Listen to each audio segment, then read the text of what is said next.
Salutare, până bine v-am regăsit la un nou episod pe canalul meu de YouTube Sfetic29 Gaming. Astăzi ne vom spune părerea la noile transferuri din acest sezon, cele mai interesante din Superliga României. Haideți să începem cu primul transfer din acest sezon.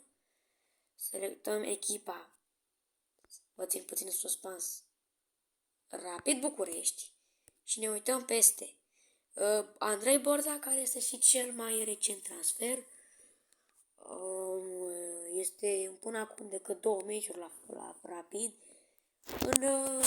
Cu cel cu FC-ul la care am și fost, a jucat destul de bine, mi-a plăcut.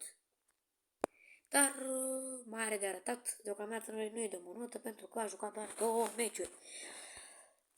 Revenim la Christopher Brown și el nu a venit la Rapid, el are ceva meciuri, putem să ne dăm cu părerea.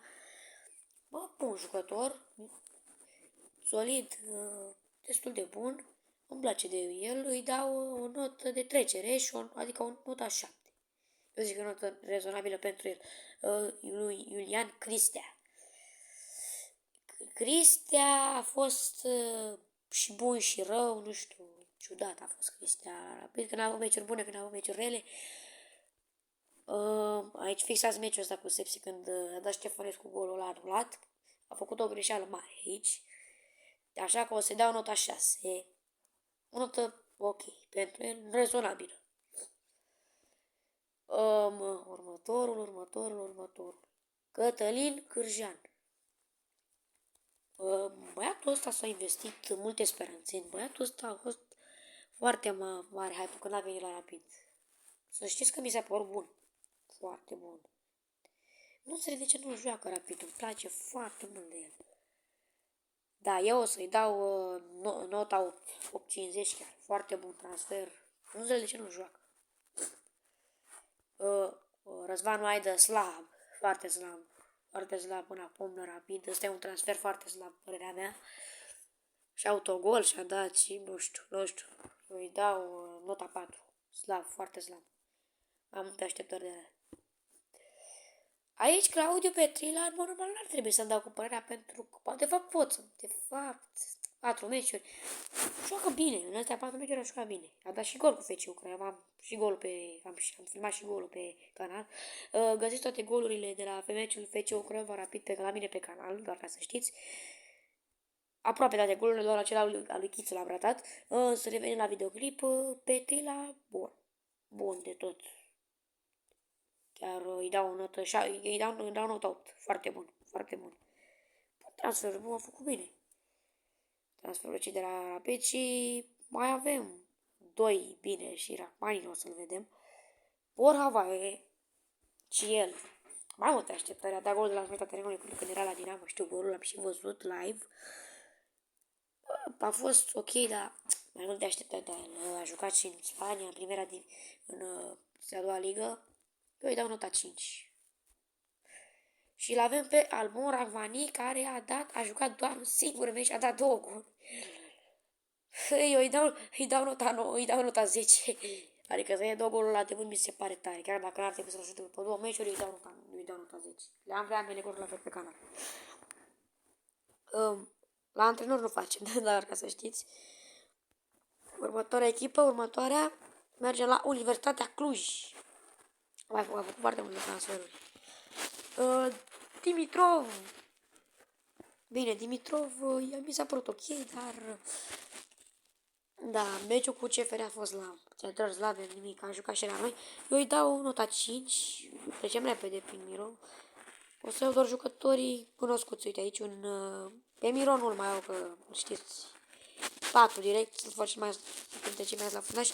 Mitrea, bun, mi-a plăcut de Mitrea, îi dau 7, bun transfer, a jucat și la noi. Vătăjelul, toată lumea îl știe pe Vătăjelul, e idolul tribunelor când a fost la noi. A fost bun Vătă la Cluj, doar la un meci nu mi-a plăcut ăsta cu Rapid, în rest a jucat bine. 7.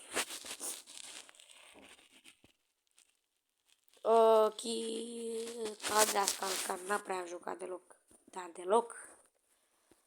A fost slab. Slab. Îi dau 4. Slab până acum. Și Popa, Daniel Popa, Iliuță Popa. Un singur gol până acum. Mai multe așteptări de la el. Îi dau nota 6. Singur gol. Bun. Trecem acum la Craiova lui Mititelu FCU Craiova. Apropo, care a fost foarte aproape să le ia pe Șumi și pe Prunea. Foarte aproape au fost. A plecat în ultimele minute.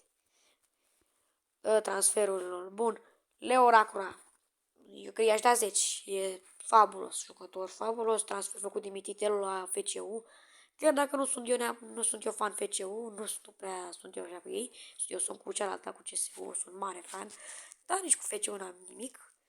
Lui Racura îi dau. Eu aș da 10. Da. 9,50 îi dau. Chiar prea bun. Mult prea bun. Păi și cam atât. L-avem și pe Companiuci. Slab. Foarte slab. 4 direct. Deci doar la discuții. Și cam atât. Nici mai antrenor. Bun. Trecem la Faro Constanța, care a făcut cred că 3 transferuri, cred. Începem cu cel mai important. Pe părerea mea. Unde ești? Aici. Constantin Pudescu, 10. Ăsta e de 10. Jucător fabulos. Se va duela cu noi în această seară. Cu noi cu Unitatea și mari probleme vom avea. Body, lejer, cred că îi dau 10. Foarte bun transfer. Luis Munteanu de-abia a jucat un meci de când a revenit. A fost un jucător destul de bunicel. Dar nu e corect, aici era jucătorul Fiorentin. Și-a jucat bine în meciul cu Haidocăia și... Da, nu-i dau notă pentru că a jucat decât un meci. Rivaldinho. 2 goluri, s-a mișcat binișor. 7. Ok, a fost un transfer... De fapt, nu, îi dau un 6. 6,50. E rezonabil. Nu comentăm plecările din Superliga, acum ar fi Alive. Nu comentăm. Trecem mai departe la FCSB. Începem cu primul Vlad Chiricheș. Bă, frate, nu că aș fi vreun hater Chiricheș, dacă hype a fost că a venit ăsta, n-am văzut așa ceva. Părerea mea, ca fior născut, nu cu Chiricheș, nu cred că Steaua poate să câștige campionatul. Nu cred, eu îi dau 4. 5 las, ai 5. 4,50 îi dau, da. Foarte slab mi s-a părut. Cafează multe depășit. 4,50. Slab, foarte slab. Înghezamaș, omul meu nici măcar n-a debutat la FCSB. Deci nici măcar n-a debutat. N-a intrat. Ce să-i dau? Că n-am ce să-i dau. Că nici măcar n-a jucat. Uite-l aici pe Băluță. Trădătorul care, din păcate pentru noi, fost capitan la noi, a ales să meargă la Steaua. Trădător născut. N-am nimic cu el, Doamne ferește, dar dacă am supărat chestia asta, nu am mai intimă acasă și n-am nimic personal cu el. Talentat băiat, dar nu prea mi-a plăcut chestia asta. Băluță a jucat ok, dar sunt mai multe așteptări de la el. Îi dau 6. 6 îi dau lui Băluță. 6 aici, hai bine, fie dragă de la mine 6,50, că a dat un gol anulat. 6,50 lui Băluță. Djokovic, bun transfer. Îi dau notă de trecere. Îi dau un 7,50. Bun jucător. Și 2 goluri foarte bun. Și aici. Și acum mergem la ultima echipă din acest top. Bine. Mergem la CFR. Cred că... Stai să vedem ce a luat. Aieti, văd, da? Aieti ce mai e de capul lui. Și lui Vasile Mogoș. Ăstora 2 lui Aieti dau 8 și lui Mogoș îi dau 6,50. Atât. Și trecem la Universitatea Craiova cu 2 super transferuri, singurele, dar foarte bune. Iasmin Curtici, chiar dacă a jucat doar un meci, bun jucător.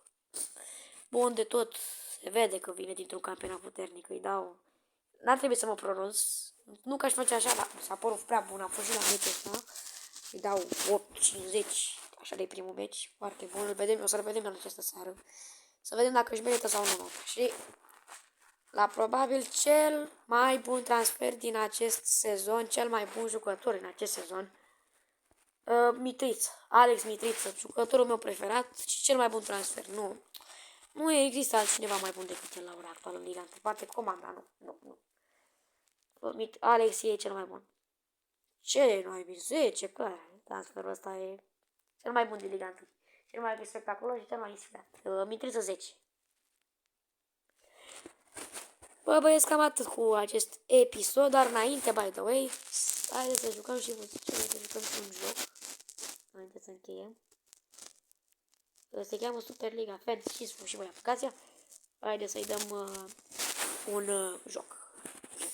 Ca să nu fie videoclipul chiar atât de scurt. Bun.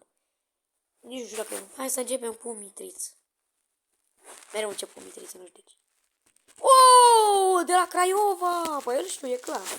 Ia pe toți la rând, ești nebun. Popescu. Începem cu Popică? Popică. Ia să vedem Popică. Nu e Popică. Dacă nu-l ghicesc pe ăsta, băieții sunt slab rău. Ivan. Nu e, mă, Ivan. E fundaș central, e Silva, ia. Silva e. Da, l-am ghicit. Raul Silva, excelent. Bun, băieți, am ghicit. Bine că m-am dus pe Mitriță. Da, băieți, cam atât cu acest videoclip. Eu am fost Fetic, pe data viitoare, la revedere, toată lumea.